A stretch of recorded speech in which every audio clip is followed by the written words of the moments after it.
इसके बाद कार्यकाल आता है तुगलक वंश का। तुगलक वंश 1320 से 1398 ईस्वी तक चला था। ठीक है, तुगलक वंश 1320 से 1398 तक चला था। 5 दिसंबर 1320 को, इसके पहले जैसे कि आपको पता है कि खुसरो खां, खुसरो खां शासक था। ठीक है, इसी ने मुबारक खां को, वो मुबारक खिलजी को कि अबदस्त किया था, है ना। किसको किया था? मुबारक खां को।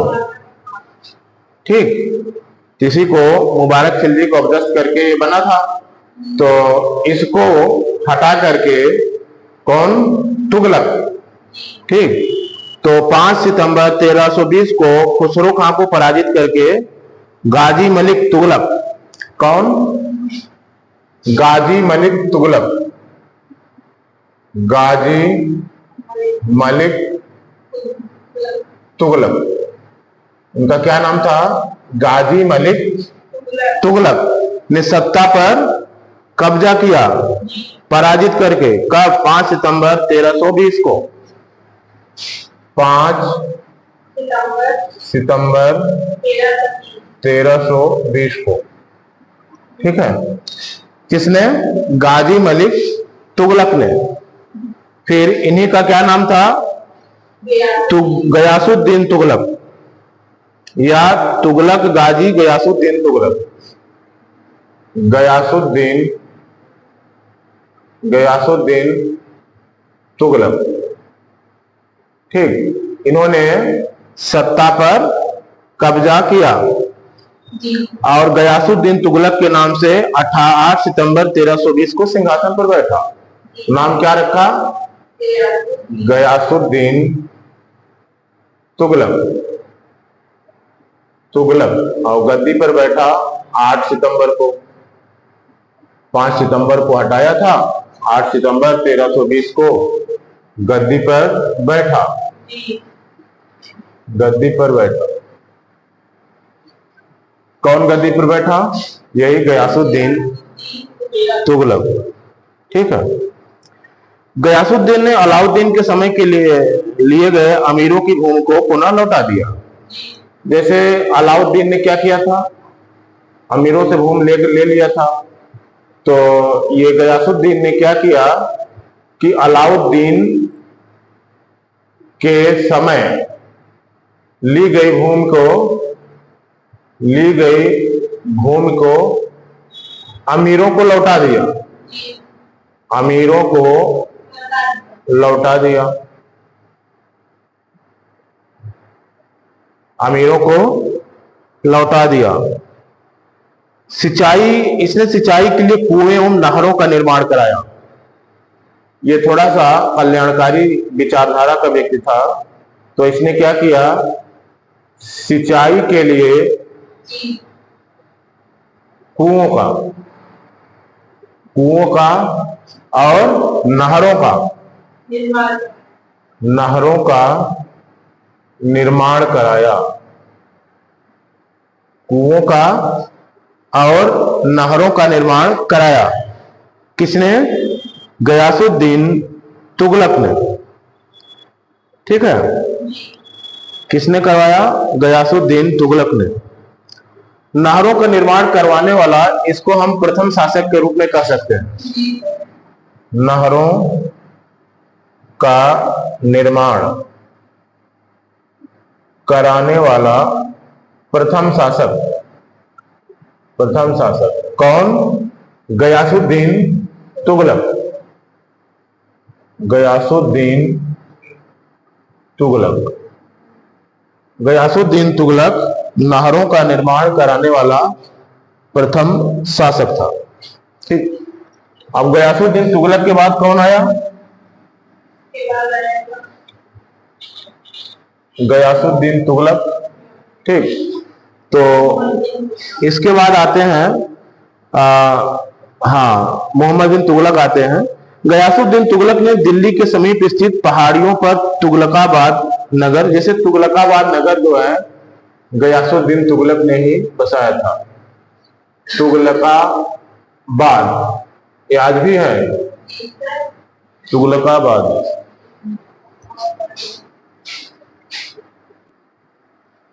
ठीक है, तो ये तुगलकाबाद कहां है? दिल्ली में। और इसको भी बसाने का श्रेय किसको है? गयासुद्दीन तुगलक को। ठीक है, गयासुद्दीन तुगलक को। और रोमन शैली में इस नगर में एक दुर्ग का निर्माण भी हुआ था। गयासुद्दीन तुगलक। और यहां पर रोमन शैली में दुर्ग का निर्माण हुआ था। ठीक। और यहां पर एक तथ्य जानने योग्य है कि ये जो 1320 से 1398 ये तुगलक वंश है, इसको 1414, ठीक, ये तुगलक वंश क्या है? 1398 से 1414 भी माना जाता है। ये चीज यहां पर ध्यान रखना है। ठीक है, कहां तक? 1414 तक। ये उसका कारण ये है कि जो लास्ट स्थिति थी वहां पर 1398-99 में तैमूर लंग का दिल्ली पर आक्रमण होता है। 1398-99 किसका आक्रमण होता है? तैमूर लंग का दिल्ली पर आक्रमण होता है। तैमूर लंग का दिल्ली पर आक्रमण। ठीक, ऐसी स्थिति में जो वहां का उस समय के जो तत्कालीन शासक थे 1398-99 में, और वो नसरुद्दीन महमूद शाह, शासन किसका था उस समय? नसरुद्दीन महमूद शाह। ठीक है, नसरुद्दीन महमूद शाह का शासन था।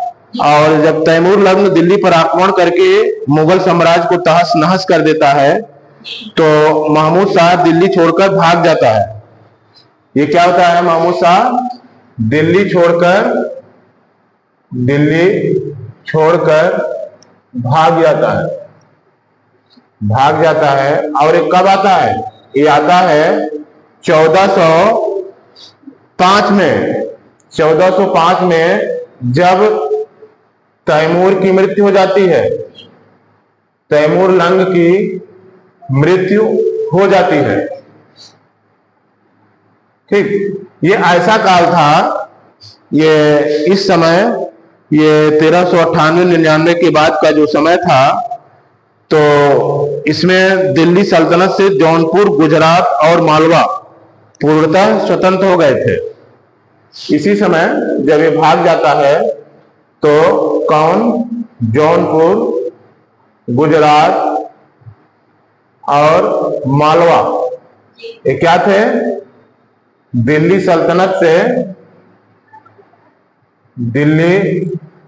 सल्तनत से स्वतंत्र हो गए थे। ठीक है, इसलिए इस दृष्टि से देखते हैं तो हम कह देते हैं कि 1398 तक तुगलक वंश का शासन था। लेकिन ऐसा नहीं है, ये 1414 कहा जाएगा, क्योंकि ये पुनः आता है। तो अब वहां का शासन था, भले ही कुछ राज्य स्वतंत्र हो जाए, तो हम 1414 ही कहेंगे। ठीक, ये है गयासुद्दीन तुगलक तक का इतिहास। ठीक, तो आगे मोहम्मद बिन तुगलक। ठीक, गयासुद्दीन तुगलक की मृत्यु 1325 में बंगाल अभियान से लौटते समय जूना खां द्वारा निर्मित लकड़ी के महल में दबकर हो जाती है। ठीक है, तो 1325 कब? 1325 में गयासुद्दीन गयासुद्दीन तुगलक गयासुद्दीन तुगलक की मृत्यु हो जाती है। मृत्यु हो जाती है। कब होती है? ये बंगाल अभियान से लौटा था।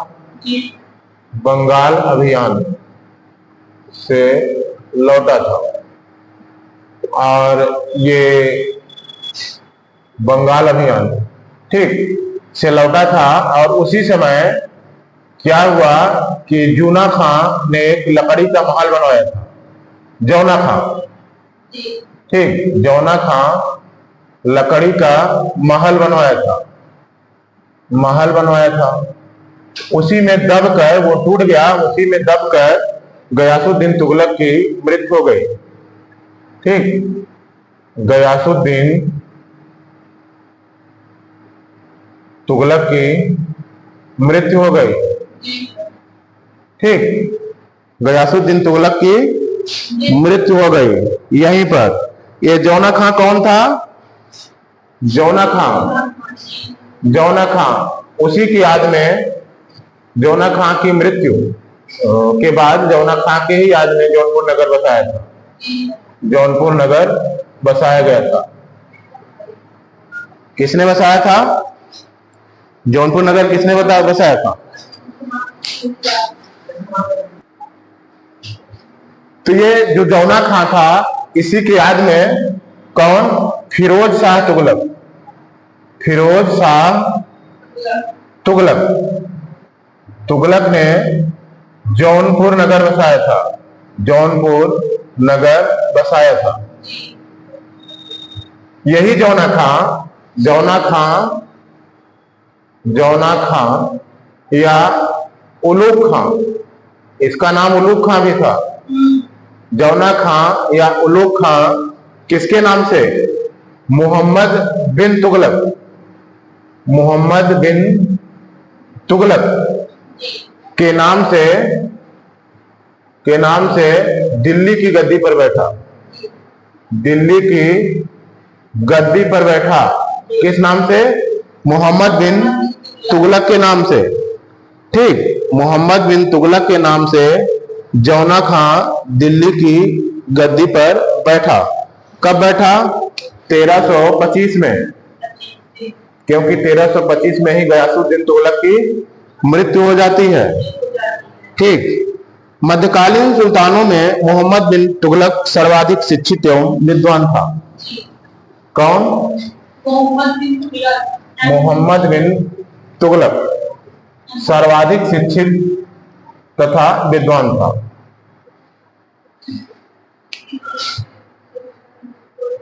मध्यकालीन सुल्तानों में मोहम्मद बिन तुगलक क्या था? सर्वाधिक शिक्षित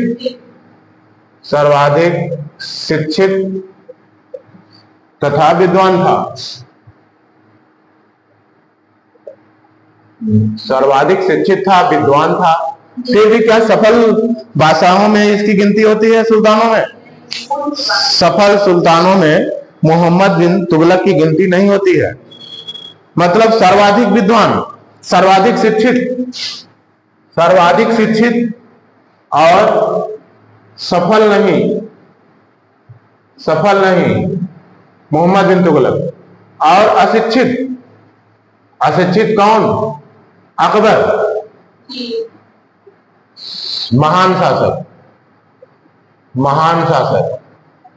है ना, सहिष्णु, सफल, इन उपाधियों से सफल शासकों में गिनती होती है।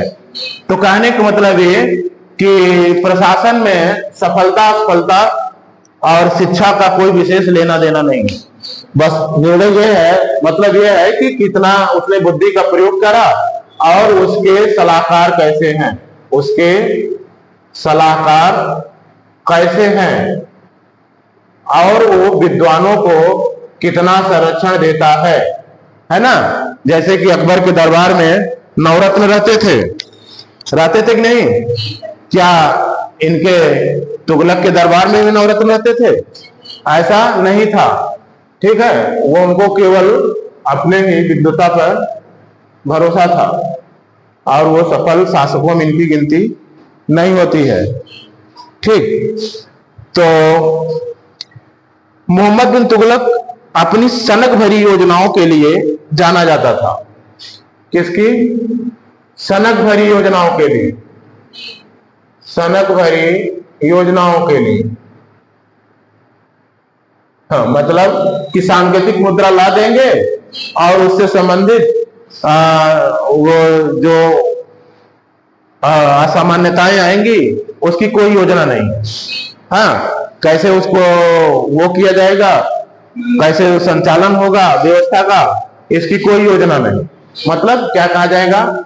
सनक भरी योजनाओं के लिए जाना जाता था। उसकी कुछ योजनाओं को हम देख लेते हैं। मोहम्मद बिन तुगलक द्वारा क्रियान्वित कुछ योजनाएं क्या हैं? दोआब क्षेत्र में कर वृद्धि। पहली योजना क्या थी? दोआब क्षेत्र में कर वृद्धि। इनको लगा कि दोआब से बहुत उत्पादन हो रहा है, तो दोआब क्षेत्र में इन्होंने क्या किया कि कर वृद्धि कर दी। कब की योजना है ये? 1326 से 1327 की। 1326 से 1327 एक ये भी सनक भरी योजना ही है। फिर अगला क्या था? राजधानी परिवर्तन। राजधानी परिवर्तन क्या किया? ये भी 1326 से 27 की योजना है। इन्होंने क्या किया था?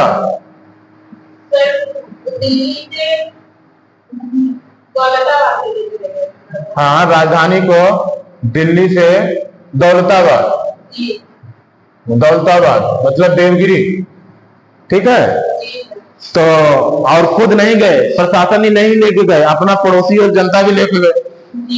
तो ये भी एक असफल योजना थी, इसमें भी असफल रहे। और क्या इसने खुरापात किया था? खुरासन एवं कराचिल का अभियान। खुरासन एवं कराचिल का अभियान, ठीक है। और क्या था इनका? सांकेतिक मुद्रा का प्रचलन। क्या किए थे? सांकेतिक मुद्रा का प्रचलन। देखिए, सांकेतिक मुद्रा से तात्पर्य यह है कि उसकी उतनी वैल्यू नहीं है जितना उस पर अंकित है। फेस मतलब अंकित वैल्यू ज्यादा है। जैसे आज हमारी नोट है कि कागज की नोट है और उसकी कीमत मान लीजिए 5 रुपए, 10 रुपए, 20 रुपए जो भी हो, लेकिन 500 या 2000 तो नहीं होती ना। तो वही है सांकेतिक मुद्रा। तो ये सांकेतिक मुद्रा उस समय ऐसी व्यवस्था नहीं थी, ऐसा समाज नहीं था कि वो सफल होती, और ये भी सफल नहीं हुई। खुरासन एवं कराचिल का अभियान, इनकी एक ये भी सनक योजना थी। खुरासन और कराचिल का अभियान। कराचिल का अभियान ये भी सनक भरी योजना ही थी। किसकी? मोहम्मद बिन तुगलक, जो कि मध्यकाल के बहुत बड़े विद्वान थे, है ना। मध्यकाल के सुल्तानों में सर्वाधिक पढ़ा लिखा, प्रशासन में उनकी ये हाल थी, ठीक है। और फिर इसके बाद हम आगे देखते हैं। मोहम्मद बिन तुगलक को अपने सनक भरी योजनाओं, क्रूर कृत्यों, दूसरों के सुख दुख के प्रति उपेक्षा भाव रखने के कारण स्वप्नशील, पागल एवं रक्त पिपासु कहा गया। क्या कहा गया इनको? स्वप्नशील, पागल और रक्त पिपासु। स्वप्नशील, पागल, रक्त पिपासु किसको कहा गया?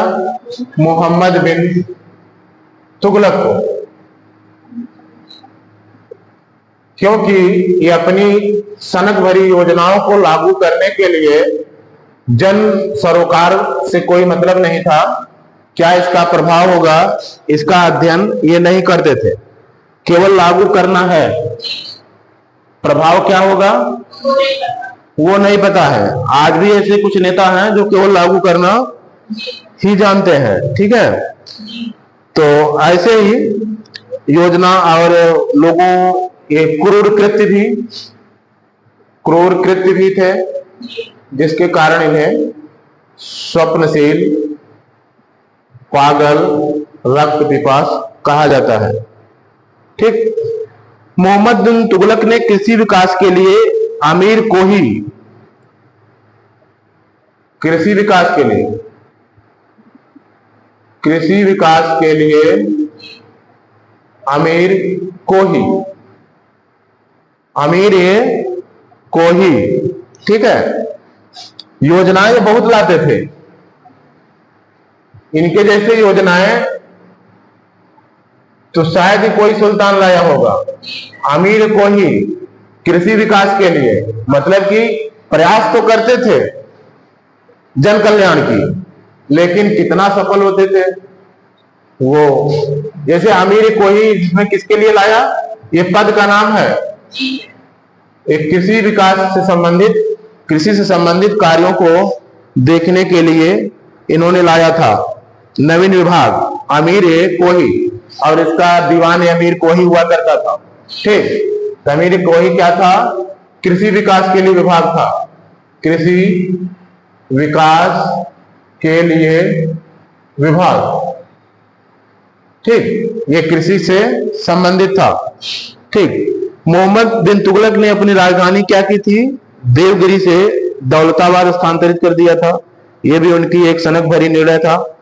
मोहम्मद बिन तुगलक अपने प्रत्येक मालिक के सम्मान में 2 पोशाक दिया करता था। एक जाड़े में, प्रत्येक मालिक के सम्मान में 2 पोशाक दिया करता था, एक जाड़े में, दूसरा गर्मी में। डाक प्रबंधों के द्वारा मोहम्मद बिन तुगलक के लिए ताजे फल खुरासन से एवं पीने के लिए गंगा जल मंगवाया जाता था, ठीक है। ये जल मंगवाते थे कहां से, खाने के लिए ताजा फल खुरासन से आता था इनके लिए। सांकेतिक मुद्रा के अंतर्गत मोहम्मद बिन तुगलक ने कांसा और तांबा, ठीक, सांकेतिक मुद्रा के अंतर्गत क्या, मोहम्मद बिन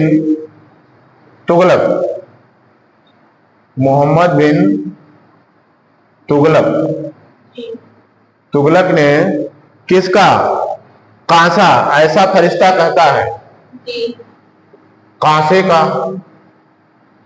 कांसा का प्रयोग ये फरिश्ता के अनुसार, किसके अनुसार, फरिश्ता के अनुसार कांसे का, और बरनी के अनुसार तांबे का, तांबा किसके अनुसार, बरनी के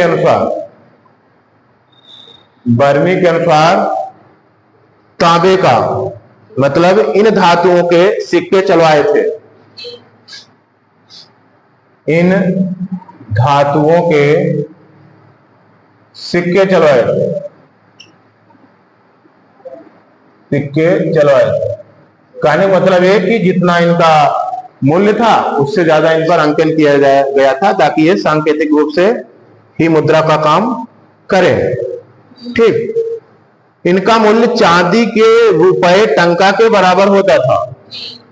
मूल्य क्या था, चांदी के रुपए टंका के बराबर इनका मूल्य रखा गया था। जैसे नहीं होता हमारी नोटों पे लिखा रहता है, मैं धारक को 100 रुपए अदा करने का वचन देता हूं, तो वो वचन दिया जाता है कि अगर धारक जब चाहे तब इतना रुपए ले सकता है इस नोट के द्वारा, तो इसीलिए उसकी वैल्यू होती है उस वचन के द्वारा ही, ठीक। और वो वचन गवर्नर के द्वारा दिया जाता है। ठीक ना। तो हाँ, एडवर्ड थॉमस ने मोहम्मद बिन तुगलक को प्रिंस ऑफ मनियर्स की संज्ञा दी है। सांकेतिक मुद्रा का प्रयोग चीन में कुबलई खां एवं ईरान के गजन खां नामक एक मंगोल शासक ने भी किया था। ऐसा नहीं है कि हमारे तुगलक जी ने ही किया था। सांकेतिक मुद्रा का प्रयोग कुबलई खां एवं गजन खां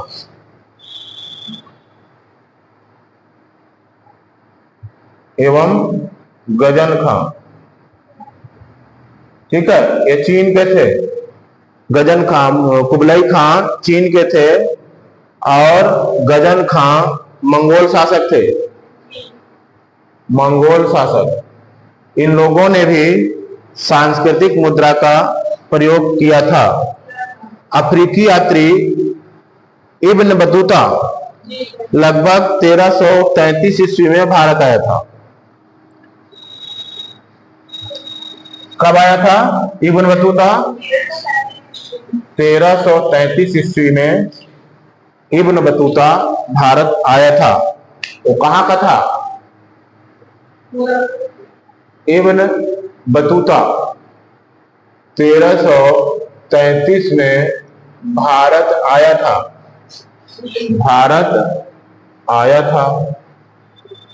तो भारत आया था 1333 में। तो ये किसका काल रहा होगा? मोहम्मद बिन तुगलक का। ठीक है। ये कहां का निवासी था इब्न बतूता? मोरक्को का। मोरक्को कहां है? अफ्रीका में। ठीक है, मोरक्को अफ्रीका में है। तो इब्न बतूता इसी समय आया था। तो काल किसका रहा होगा? सुल्तान मोहम्मद बिन तुगलक का। ठीक है। सुल्तान ने इसको दिल्ली का काजी नियुक्त किया था। सुल्तान मोहम्मद बिन तुगलक। क्या मोरक्को इसको इब्न बतूता को दिल्ली का काजी नियुक्त किया था। दिल्ली का काजी एक प्रशासनिक अधिकारी हुआ करता था। ठीक है, दिल्ली का काजी नियुक्त किया था। और 1342 ईस्वी में सुल्तान ने इसे अपने राजदूत के रूप में चीन भेजा था। 1342 में सुल्तान ने कहा भेजा था? चीन भेजा। किसको भेजा? इब्न बतूता को। किस रूप में भेजा? राजदूत के रूप में 1342 में सुल्तान ने इब्न बतूता को चीन भेजा। ठीक है, इब्न बतूता को चीन भेजा। इब्न बतूता की जो पुस्तक थी वो उसका नाम रहला था। मोहम्मद तुगलक के समय की घटनाओं का वर्णन है। रहला क्या है? इब्न बतूता की पुस्तक है। और किसके घटनाओं के वर्णन है? सुल्तान मोहम्मद बिन तुगलक के समय की घटनाओं का वर्णन है रहला में। रहला इब्न बतूता द्वारा लिखी गई पुस्तक थी। अपनी पुस्तक में विदेशी व्यापारियों के आवागमन, डाक चौकियों की स्थापना यानी डाक व्यवस्था, गुप्तचर व्यवस्था के बारे में लिखा है। इसके अनुसार भारतीय डाक व्यवस्था दो प्रकार के थे। अश्व डाक व्यवस्था जिसे उलूक कहा जाता था, पैदल डाक व्यवस्था जिसे दावा कहा जाता था। इसने नगाड़ों की भारी ध्वनि के बीच एक स्त्री को सती होने के दृश्य का भी वर्णन किया है। इसका डाक व्यवस्था का वर्णन किया है इसने। डाक व्यवस्था का वर्णन किया है। ठीक है, डाक व्यवस्था का वर्णन किया है। और दूसरा, स्त्री के सती होने का वर्णन किया है। स्त्री के सती होने का वर्णन किया है। और नगाड़ों के बीच, ध्वनियों के बीच, मतलब नगाड़ों के ध्वनियों के बीच। वास्तव में ऐसा इसलिए होता था कि भाई कोई मरने के लिए तैयार तो होगा नहीं, तो उसके साथ जबरदस्ती की जाती थी, तो नगाड़े तेज से बजाया जाता था, तो आसपास के लोग नहीं सुन पाए, यानी उसकी रोने की आवाज उसी में दब जाए, इसीलिए नगाड़ों का प्रयोग होता था। ठीक है, तो ये बात इब्न बतूता ने सती होने के विवरण में लिखा है। ठीक है, और ये बात इसने ये भी कहा है कि सती होने के लिए सुल्तान से अनुमति लेनी पड़ती थी। मतलब ठीक है, धार्मिक कृत्य है, फिर भी सती होने के लिए सुल्तान की अनुमति लेनी पड़ती थी, सुल्तान की अनुमति लेनी पड़ती थी, ऐसा इब्न बतूता कहता है। अब पढ़ती थी, कहता है इब्न बतूता उसके वर्णन के अनुसार। मोहम्मद बिन तुगलक के समय जिया नक्शबी पहला व्यक्ति था जिसने संस्कृत कथाओं की एक श्रृंखला फारसी में अनुवाद किया था। इस पुस्तक का नाम तूतीनामा था। तूतीनामा क्या था? संस्कृत कथाओं की फारसी में अनुवाद। तूतीनामा क्या था? संस्कृत कथाओं की फारसी में अनुवाद। फारसी में अनुवाद, संस्कृत कथाओं की फारसी में अनुवाद, इसी को तूतीनामा कहा जाता था। मोहम्मद बिन तुगलक ने जिन प्रभु सूरी नामक जैन साधु को, किसको? जिन प्रभु सूरी, जिन प्रभु सूरी, ये कौन थे? जैन साधु थे, जैन साधु। तो इनको मोहम्मद बिन तुगलक ने अपने दरबार में बुलाकर सम्मानित किया था। अपने दरबार में बुलाकर सम्मानित किया था, बुलाकर सम्मानित किया था। ठीक है, ये कह सकते हैं कि अन्य धर्मों का भी सम्मान मोहम्मद बिन तुगलक करता था।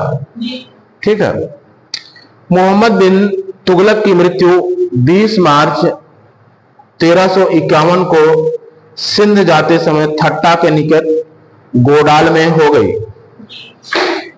किसकी मृत्यु हो गई? मोहम्मद बिन तुगलक अर्थात जौना खां अर्थात उलूग खां।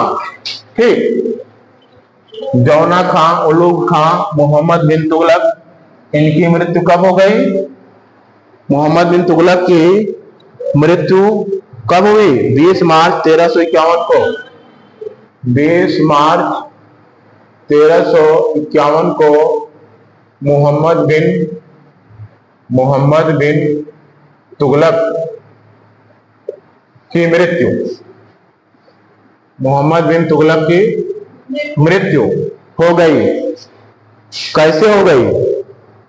ठट्टा के निकट गोडाल में सिंध जाते समय, ये सिंध जा रहे थे, सिंध जा रहे थे, तो ठट्टा के निकट गोडाल में, ठट्टा के निकट गोडाल में इनकी मृत्यु हो गई।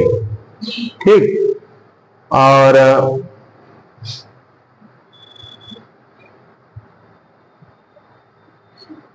ठीक है,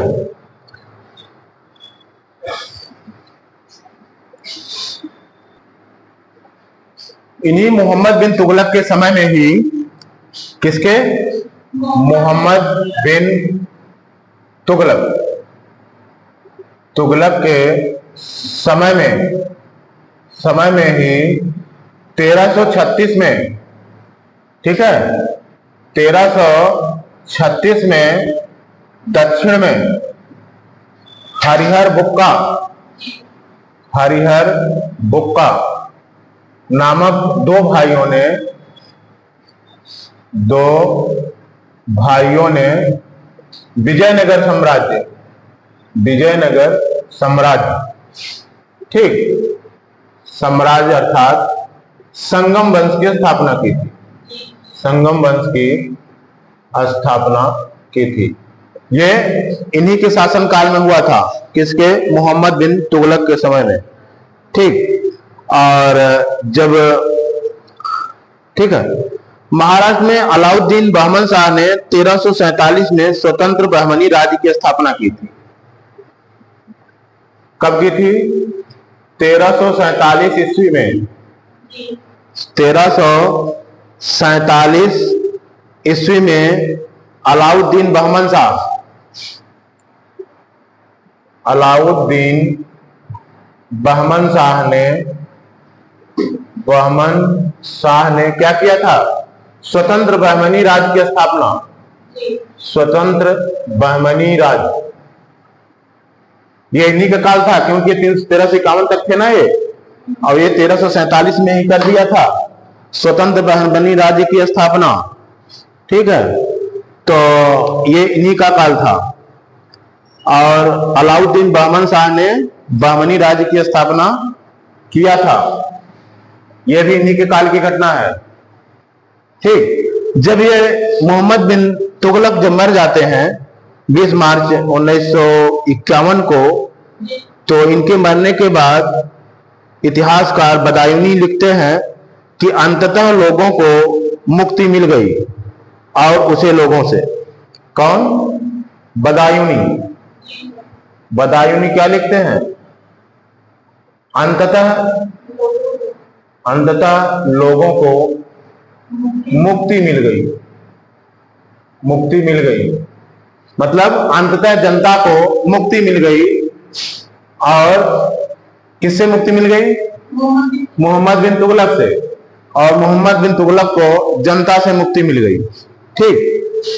अंततः उनको मुक्ति मिल गई, और उसे लोगों से, अंततः लोगों को उससे, अंततः लोगों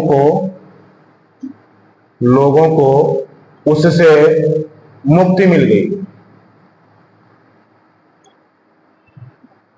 और लोगों को उससे, ये बदायूनी कहते हैं, ठीक। ये बदायूनी के अनुसार ऐसा है, ठीक है। और मोहम्मद बिन तुगलक शेख अलाउद्दीन का शिष्य था। वह सल्तनत का पहला शासक था जो अजमेर में शेख मुइनुद्दीन चिश्ती की दरगाह और बहराइच में सलार मसूद गाजी के मकबरे में गया, ठीक है। मोहम्मद बिन तुगलक ने बदायूं में मीरन मुलहिम, दिल्ली में शेख निजामुद्दीन औलिया, मुल्तान में शेख रुकनुद्दीन, अजोधन में शेख सुल्तान आदि संतों के कब्र पर मकबरे बनवाए थे।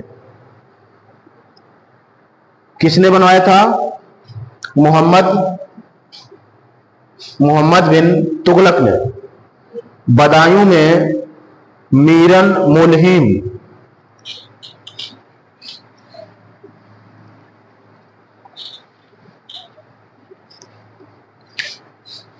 मोहम्मद बिन तुगलक ने क्या किया था? मकबरे बनवाए थे, मकबरे बनवाए थे। कहां पर? बदायूं में मकबरे बनवाए थे। किसके लिए? मोहम्मद बिन तुगलक ने बदायूं में मकबरे बनवाए थे मीरन मुलहिम, ठीक है। मीरन मुलहिम का। और कहां बनवाए थे? दिल्ली में शेख निजामुद्दीन औलिया, दिल्ली में शेख निजामुद्दीन औलिया, शेख निजामुद्दीन औलिया का मकबरा बनवाया था। मुल्तान में शेख रुकनुद्दीन, मुल्तान में शेख रुकनुद्दीन, और एक और था अजोधन में, अजोधन में, ठीक है, अजोधन में भी इसने बनवाया था शेख मुल्तान का, अजोधन में शेख मुल्तान का, ये मकबरों का निर्माण इसने करवाया था। ठीक, इसके बाद फिरोज तुगलक का राज्याभिषेक होता है 20 मार्च 1351 को। कहां हुआ? ठट्टा के नजदीक। ठीक है, इसके बाद कौन होते हैं? मोहम्मद बिन तुगलक के बाद फिरोज तुगलक। मोहम्मद बिन तुगलक के बाद फिरोज तुगलक। फिरोज तुगलक, इनका आप कह सकते हैं राज्याभिषेक कहां पर? ठट्टा के निकट, ठट्टा के निकट इनका राज्याभिषेक होता है। ठीक है, ठट्टा के निकट इनका राज्याभिषेक होता है फिरोज तुगलक का 20 मार्च 1351 को। कब होता है? 20 मार्च 1351 को ठट्टा के निकट इनका राज्याभिषेक होता है। ठीक है, खलीफा द्वारा, और दिल्ली में भी होता है अगस्त 1351, अगस्त 1351 में। कहां पर? दिल्ली में। ठीक, 1351 में दिल्ली में खलीफा आमीन, खलीफा द्वारा इसे कासिम अमीर ए मोमीन, खलीफा कौन? इस्लाम जगत के गुरु, इनको क्या देते हैं? एक उपाधि देते हैं, कासिम अमीर उल मोमिनीन, कासिम अमीर उल मोमिन। क्या? कासिम अमीर उल मोमिन। ठीक है, मोमिन की उपाधि देते हैं खलीफा, खलीफा के द्वारा किसको? मोहम्मद बिन फिरोज तुगलक को। किसको? फिरोज तुगलक को। राजस्व व्यवस्था के अंतर्गत फिरोज ने अपने शासन काल में 24 कष्टदायक करों को समाप्त कर दिया। कितने? 24 करों को समाप्त किया जो कष्टदायक थे। यही राजस्व व्यवस्था की शुरुआत थी फिरोज तुगलक की। फिरोज तुगलक कल्याणकारी कार्य भी कर रहे थे, और इनके लिए, इनको कल्याणकारी कार्यों के लिए भी इनको जाना जाता है। ठीक है, और 4 कर खराज, 4 कर कौन थे? खराज। नंबर 1 खराज, खराज किससे संबंधित है? लगान से। खम्स, खराज क्या है? लगान है। खुम्स क्या है? हाँ, युद्ध में लूटा गया माल। ये जो युद्ध में लूटते थे, कहीं आक्रमण कर देते थे, तो जो वहां से युद्ध में माल मिलता था लूट की, उसको खुम्स कहा जाता था। जजिया एवं जकात, जजिया, जजिया और जकात। जकात मुसलमानों से लिया जाता था, जजिया जो है गैर मुसलमानों से। ठीक, ये दोनों कर थे, तो इनको वसूल करने का यह आदेश देता है। इनको क्या करता है? वसूल करने का आदेश।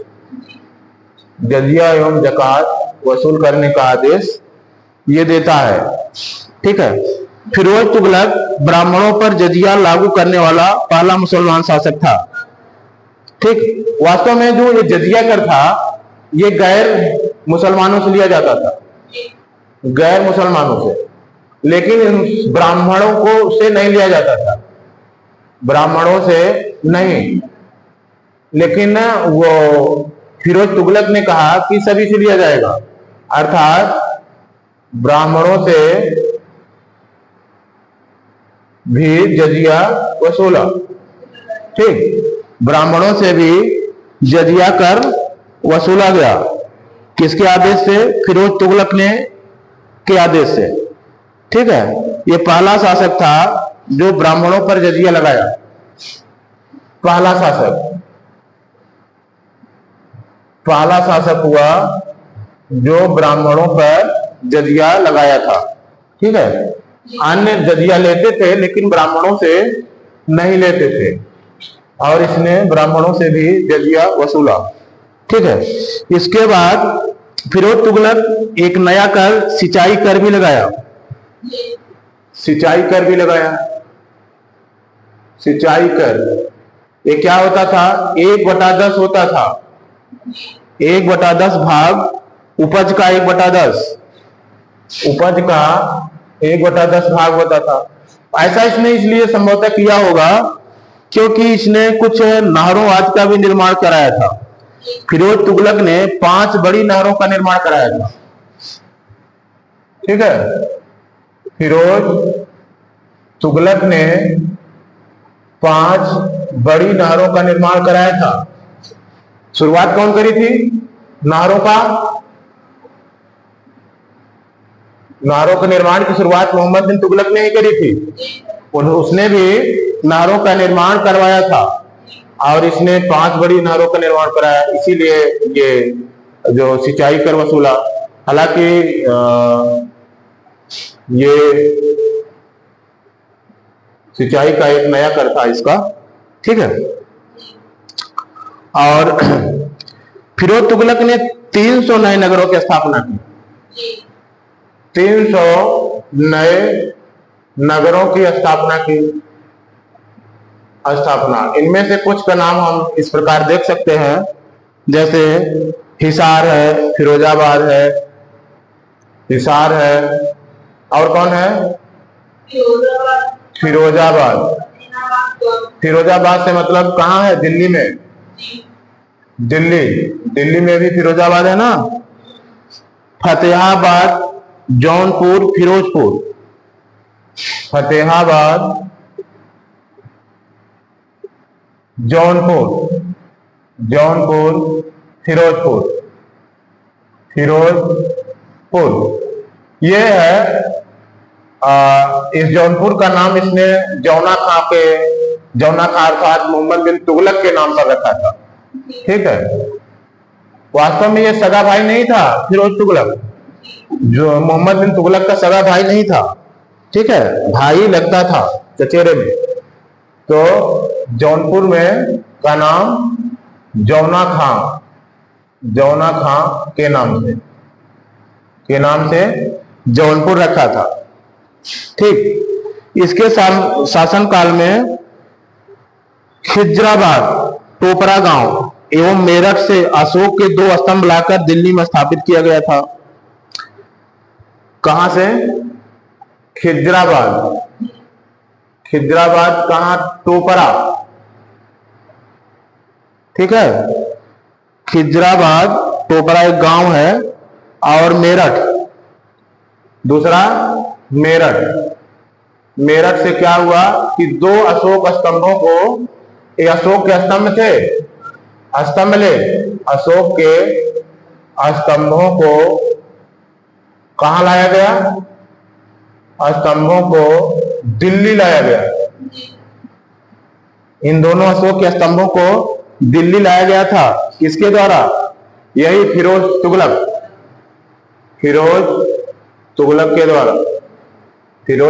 के द्वारा ही इन दोनों स्तंभों को दिल्ली लाया गया।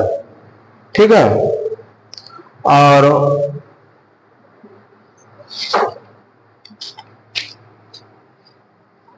सुल्तान फिरोज तुगलक अनाथ मुस्लिम महिलाओं, विधवाओं एवं लड़कियों की सहायता के लिए दीवान खैरात, किसके लिए? दीवान खैरात की स्थापना की थी फिरोज तुगलक ने दीवान खैरात की स्थापना की थी।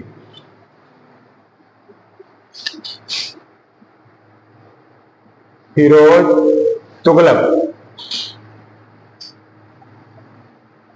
तुगलक ने दीवान खैरात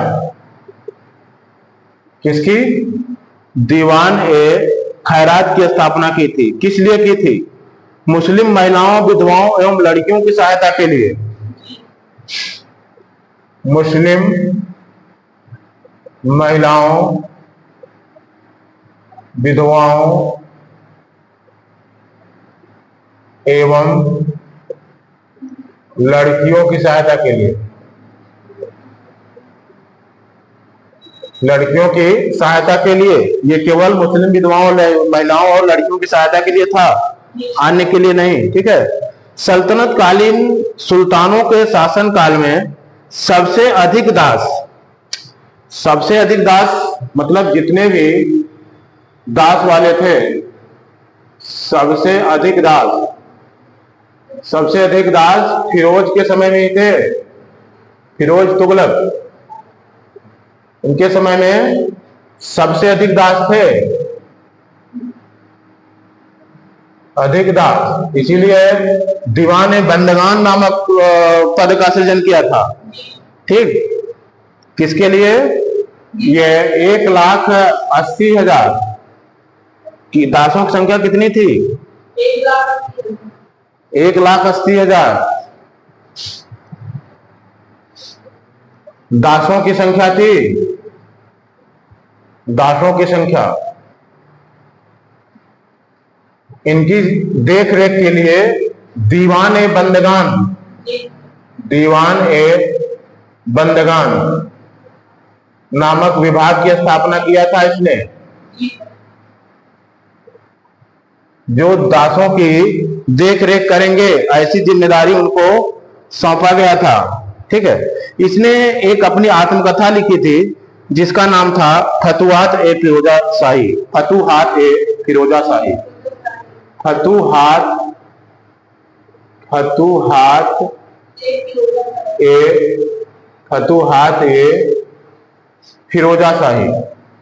शाही। ठीक है। फिरोज शाही, ये क्या था? आत्मकथा थी। आत्मकथा स्वयं लिखा जाता है, अर्थात इसी फिरोज तुगलक ने लिखा था। फिरोज तुगलक ने ये आत्मकथा अपनी लिखी थी। ठीक है। जियाउद्दीन बर्नी एवं शम्स ए सिराज अफीक को अपना संरक्षण प्रदान किया था। किसने? इसी ने, फिरोज तुगलक ने। जियाउद्दीन बर्नी, शम्स ए सिराज। जियाउद्दीन बर्नी और दूसरे थे शम्स ए सिराज। इन दोनों को फिरोज शाह ने संरक्षण प्रदान किया था।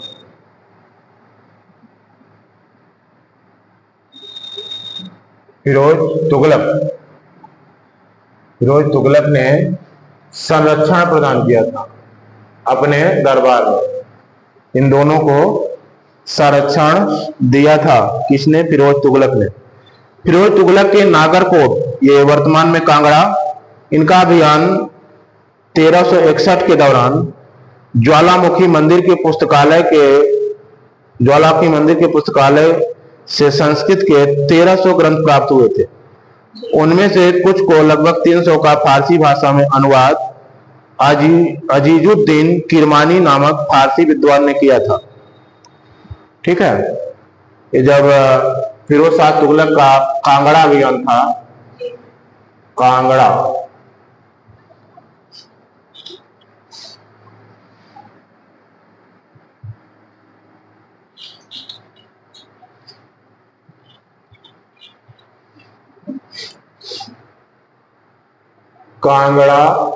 अभियान। ठीक है। यहां से एक मंदिर था, ज्वाला देवी मंदिर। यहां पर संस्कृत ग्रंथ पाए गए थे। हाँ, ज्वालामुखी मंदिर। ठीक है। ज्वालामुखी मंदिर, यहां पर संस्कृत ग्रंथ पाए गए थे। इनमें से 300 संस्कृत ग्रंथों का अनुवाद संस्कृत ग्रंथों का अनुवाद किसमें हुआ था? फारसी भाषा में किया गया था। फारसी भाषा में 300 संस्कृत ग्रंथों का अनुवाद किसमें किया गया था? फारसी भाषा में। ठीक है, फारसी भाषा में 300 का अनुवाद किया गया था। अनुवादक थे अजीजुद्दीन किरमानी। अजीजुद्दीन किरमानी। अजीजुद्दीन किरमानी। अजीजुद्दीन किरमानी ने इनका संस्कृत भाषा में अनुवाद किया था, फारसी भाषा में। ठीक है, किरमानी ने फारसी भाषा में संस्कृत ग्रंथों का अनुवाद किया था, फारसी भाषा में। ठीक, और अन्य महत्वपूर्ण फारसी भाषा में अनुदित सबसे महत्वपूर्ण ग्रंथ दलायल ए फिरोजा शाही थी, जो दर्शन और नक्षत्र से संबंधित ग्रंथ था। इसने चांदी एवं तांबे के मिश्रण से निर्मित सिक्के भारी संख्या में चलाए, जिसे अद्धा एवं विक कहा जाता था। ये क्या होता था? अद्धा और विक। ये क्या होते थे? सिक्के होते थे और चांदी एवं तांबे से निर्मित होते थे। चांदी एवं तांबे से निर्मित सिक्के थे। इसको फिरोज शाह ने चलाया था भारी मात्रा में। फिरोज तुगलक ने चलाया था। फिरोज तुगलक ने भारी मात्रा में चलाया था। ठीक है, और फिरोज तुगलक की मृत्यु सितंबर 1388 ईस्वी में होती है। मृत्यु कब होती है? सितंबर 1388 में। सितंबर 1388 में फिरोज तुगलक की मृत्यु हो जाती है। फिरोज काल में निर्मित खाने जहां तेलंगानी के मकबरा की तुलना जेरूसलम के निर्मित उमर के मस्जिद से की जाती है। सुल्तान फिरोज तुगलक ने दिल्ली में कोटला फिरोज शाह दुर्ग का निर्माण कराया था। कोटला फिरोज शाह किसका निर्माण कराया था? दिल्ली में कोटला फिरोज शाह दुर्ग। कोटला फिरोज शाह दुर्ग का निर्माण फिरोज तुगलक ने कराया था। फिरोज तुगलक। ठीक, यह है इनका निर्माण। तुगलक वंश का अंतिम शासक नसीरुद्दीन महमूद तुगलक था।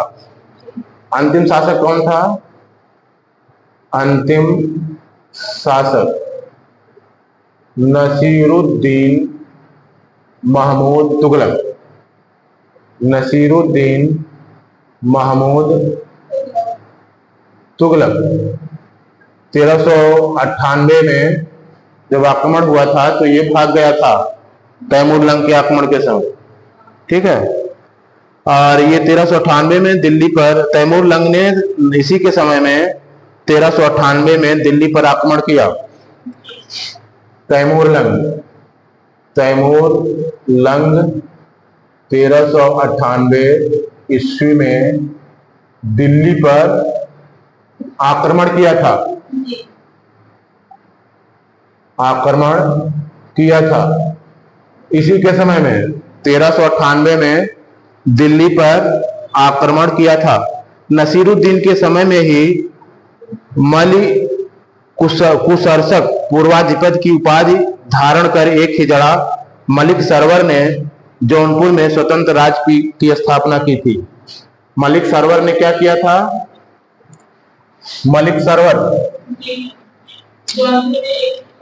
हाँ, मलिक सरवर। ये मलिक सरवर एक हिजड़ा था जिसने जौनपुर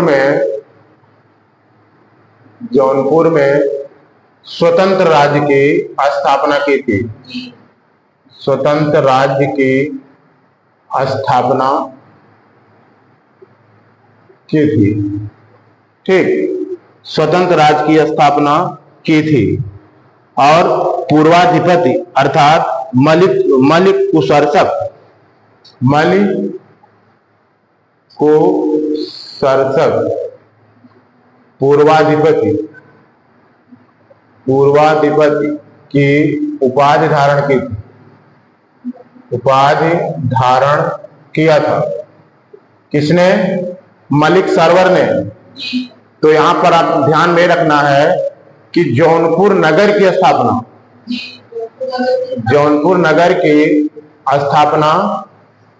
किसने करा? फिरोज तुगलक ने मोहम्मद बिन तुगलक की याद में। और जौनपुर राज्य की स्थापना मलिक सरवर किसकी? जौनपुर राज्य की स्थापना मलिक सरवर ने, जो एक हिजड़ा था, अपने को स्वतंत्र घोषित करके किया था। ठीक है।